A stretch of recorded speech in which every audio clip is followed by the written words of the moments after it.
En 2013, plus de 35 millions de personnes vivent avec le VIH. Le contrôle de l'épidémie dépend des efforts de prévention et surtout de l'accès au traitement. Le nombre de décès dus au sida dans le monde a chuté de plus de 30% en 10 ans. En 2012, dans les pays à faible revenu, 9 700 000 personnes bénéficiaient d'un traitement antirétroviral contre seulement 300 000 en 2002. Avec 25 millions de personnes séropositives, l'Afrique est de loin le continent le plus touché. Mais en 10 ans, le nombre de malades soignés a augmenté de 30%.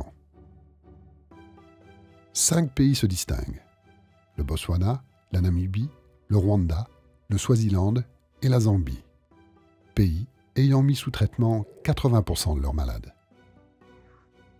D'autres pays émergents comme le Brésil, le Cambodge, Cuba, la République dominicaine, les îles Fidji ou le Mexique ont eux aussi atteint cette couverture dite universelle. Par contre, en Europe de l'Est et en Asie centrale, le nombre de personnes vivant avec le VIH a augmenté de 250% entre 2001 et 2010. En Russie, le nombre de séropositifs a presque doublé entre 2006 et 2012.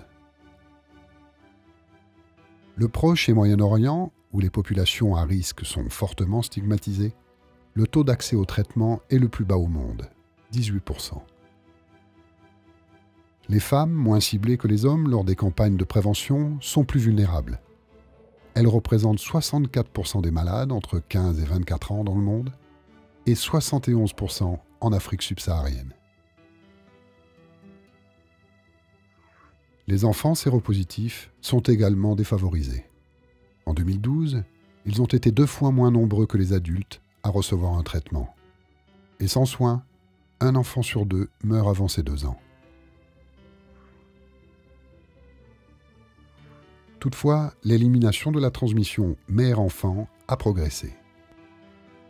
Dépisté et traité correctement, le risque pour les femmes de transmettre le VIH à leur enfant tombe à 2%. Depuis 1995, 350 000 enfants ont ainsi été épargnés par l'infection. En 2015, en France, environ 150 000 personnes vivent avec le VIH.